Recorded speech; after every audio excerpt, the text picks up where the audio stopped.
안녕하세요 여러분, 성공합시다. 여러분, 바울 떠오르면 어떤 느낌이 딱 드나요? 뭔가 열정적이고 두려움도 없고 막 밀어붙이는 스타일이잖아요.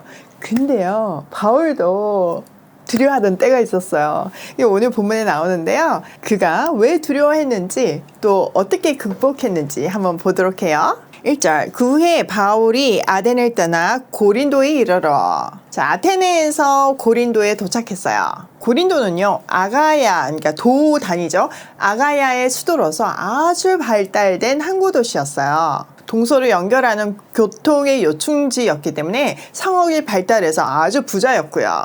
그래서 돈 많은 무역항의 특징인 성적인 타락, 또 다양한 미신과 종교가 가득해서 완전 부패한 도시였어요. 자, 2절. 아굴라라 하는 본도에서 난 유대인 한 사람을 만나니 클라우디오가 모든 유대인을 명하여 로마에서 떠나라 한 고로 그가 아내 브리스길라와 함께 이달리아로부터 새로 온지라. 바울이 그들에게 가매 세업이 같으므로 함께 살며 일을 하니 천막을 만드는 것이더라. 안식일마다 바울이 해당에서 강론을 하고 유대인과 헬라인을 건면하니라. 자, 바울은요, 고린도에서 브리스길라와 아굴라 부부를 만나요. 바울의 아주 든든한 동력자죠. 근데 이 부분은 굉장히 특별해요. 브리스길라는 그 이름에서 로마 귀족 출신이라는 것을 알 수 있고, 또 남편 아굴라는 본도 태생의 디아스포라 유대인이었어요. 하지만 공통점은 그들은 신실한 크리스찬이었다는 거죠. 그 부부는 원래 로마에 살고 있었는데 클라우디아 황제의 나사렛 칙령에 의해서 로마에서 쫓겨나서 고린도에 오게 되었어요. 자, 클라우디아 황제는요, AD 41년부터 54년 사이에 로마를 통치했어요. 그 당시 로마 안에는요, 예수가 부활했다는 소식이 유대로부터 전해져가지고 그리스도를 믿는 사람과 믿지 않는 사람들 사이에 분란이 엄청났어요. 그 논란이 계속 커지고 사회에 문제가 되자 유대인들을 아주 쫓아내는 나사렛 칙령이 선포된 거죠. 이 일 때문에 브리스길라 아굴라도 고린도에 오게 되었고요. 그 부부를 바울이 찾아갔어요. 그 부부는요, 천막을 만드는 비즈니스를 하고 있었는데요. 마침 바울도 그 천막 만들기를 할 줄 알았어요. 당시 디아스포라들은 어쨌든 유대를 떠나서 계속 흩어져 살아야 되잖아요. 그래서 현지에서 적응할 수 있는 기술을 하나씩은 배우고 있었어요. 또 당시 랍비들도 그런 기술들이 있었다는 문헌들이 있죠. 자, 바울은 그 브리스길라와 아굴라 부부집에 묵으면서 함께 일을 하게 되었어요. 뭐 일만 했겠어요? 당연히 복음을 전했겠죠. 이렇게 바울은요, 브리스길라와 아굴라 집에서 스스로 돈을 벌면서 자비랑 선교를 시작해요. 바울은요, 그의 선교 전략대로 안식일마다 해당에서 토론을 벌려서 유대인들과 헬라인들을 설득했어요.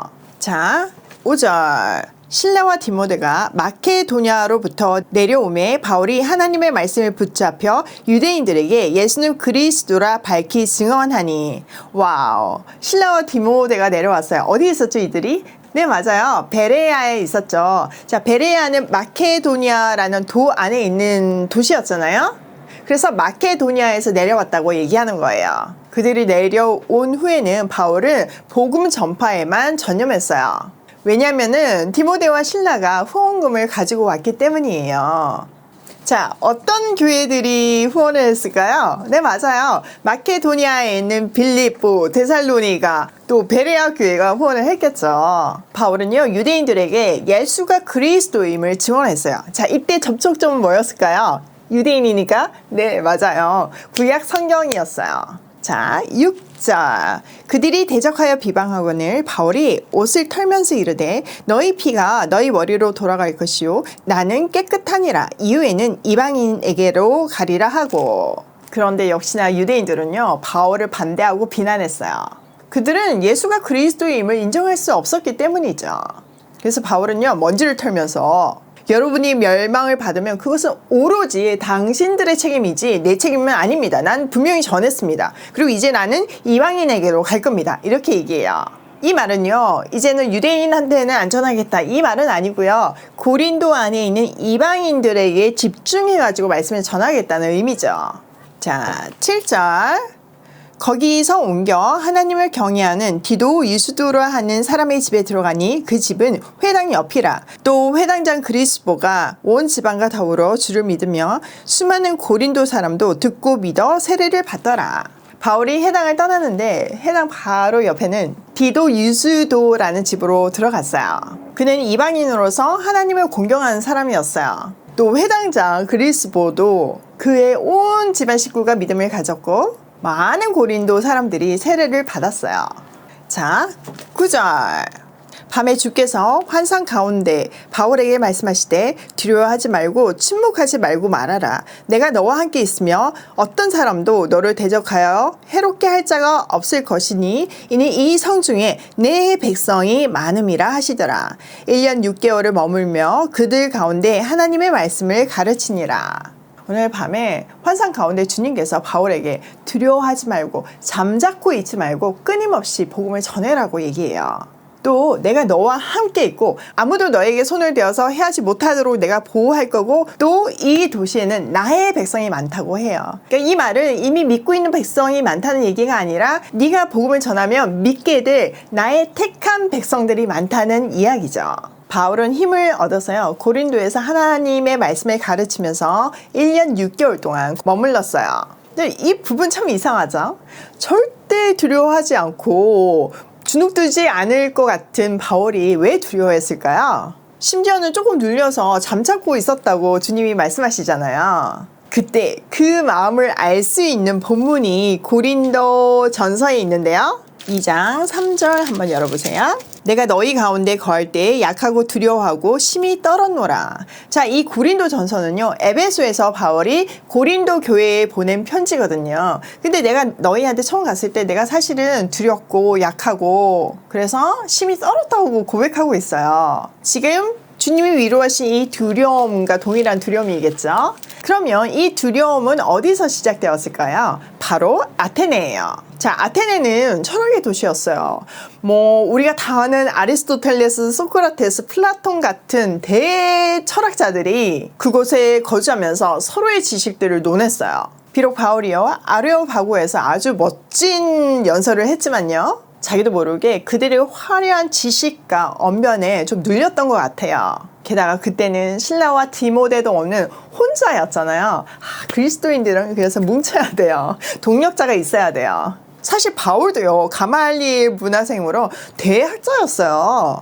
그러니 그들이 막 지식으로 떠들니까 순간 나도 지식으로 해봐? 하는 생각이 들었을 거예요. 그것도요, 바울이 고백하고 있는데요. 고린도전서 2장 자, 1절부터 볼게요. 형제들아, 내가 너희에게 나아가 하나님의 증거를 전할 때에 말과 지혜의 아름다운 것으로 아니하였나니 나는 너희 중에서 예수 그리스도와 그가 십자가에 못 박히신 것 외에는 아무것도 알지 아니하기로 작정하였음이라. 그러니까 바울이요, 하나님의 비밀을 전할 때 아테네 사람들처럼 훌륭한 말이나 지혜로 하지 않고 오직 그리스도 외에는 아무것도 알지 않기로 작정했다고 얘기하고 있잖아요. 그러면서 우리가 조금 전에 읽었던 내가 너희 가운데 거할 때 약하고 두려워하고 심히 떨었도다, 이렇게 얘기해요. 또 내가 이 복음을 전했을 때 비웃고 그런 일들이 일어날 건데 그런 것들도 경험하려니까 힘들었던 거죠. 4절 내 말과 내 전도함이 설득력에 있는 지혜의 말로 하지 아니하고 다만 성령의 나타나심과 능력으로 하여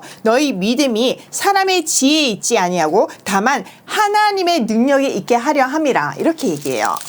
그러니까 아테네 사람들을 보고 순간 좀 두려워하고 나도 지혜로 해볼까 이런 생각을 했지만 오직 성령의 능력이 나타나는 증거로 복음을 전했다고 하죠. 그렇게 함으로 해서 그 복음을 받는 사람들이 사람의 지혜에 바탕을 두지 아니하고 하나님의 능력에 바탕을 두게 했대요. 완전 멋지죠. 그가 비록 오직 하나님을 의지해서 성령의 능력으로 말씀을 전하기로 결단했지만 끊임없는 반대와 핍박 앞에서 마음이 흔들렸던 거죠. 마음 깊은 곳에 두려움이 생겼던 거죠.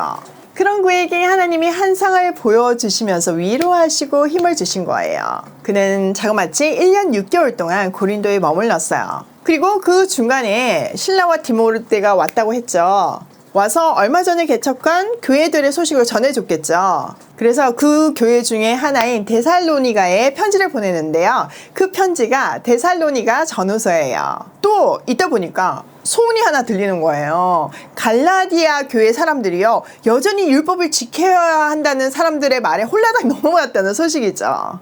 여러분, 바울 입장에서 한번 생각을 해보세요. 처음 복음을 전하는 과정에서 돌 맞아서 죽을 뻔했잖아요. 근데 그 영혼들을 생각해서 되돌아가서 다시 전했잖아요. 그리고 수리아 안디옥 교회에 갔는데 그 유대인들이 율법 지켜야 된다고 계속 설득하는 거를 듣고 이거 이래서 안 되겠다 싶어서 예루살렘으로 내려가서 예루살렘 총회를 했고 공문서를 만들어가지고 2차 선교 여행을 떠나면서 그 교회들을 다시 들러가지고 그 공문서도 전달하고 다 모든 문제가 해결이 됐잖아요. 그리고 나서 지금 마케도니아를 거쳐서 고린도에 온 상황이에요. 시간이 얼마 안 지난 상황이죠.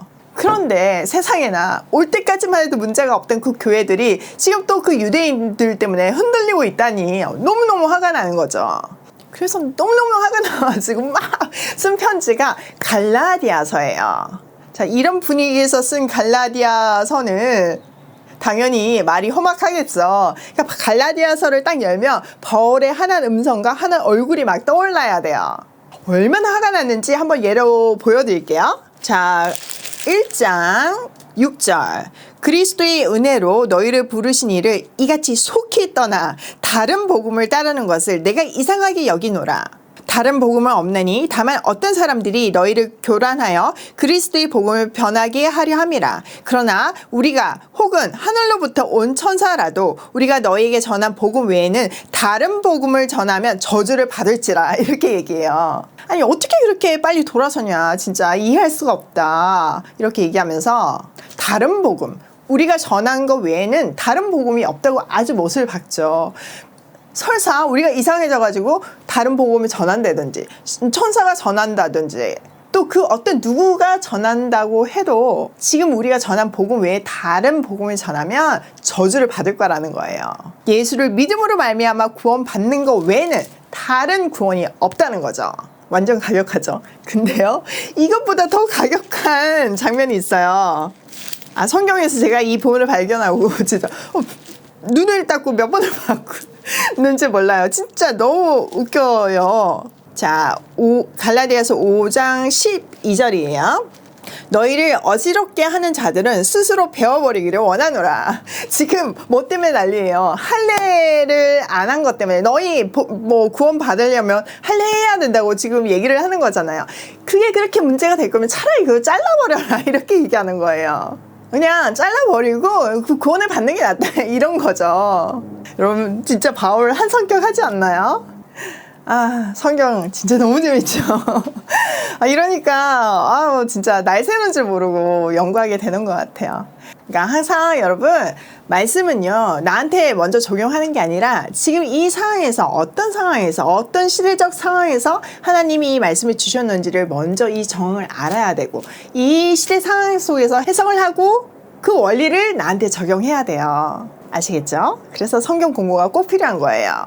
자, 오늘 내용을 우리 삶에 한번 적용해보면요, 우리가 가끔 우주에 혼자 떨어져 있는 것 같은 때가 있잖아요. 그럴 때에도 하나님은 늘 우리와 함께 계시고 동력자를 붙여주신다. 하긴 했죠? 잊어버리시면 안 돼요. 그리고 여러분 옆에는 하나님이 계시고 또 우리 오일 패밀리가 있음을 기억하셔야 돼요. 두 번째, 어떤 상황 속에서도 오직 하나님을 의지해서 성령의 능력으로 말씀을 전해야 한다. 저도 발음 별로 안 좋고 막 그래서 맨날 뭐라고 하시잖아요.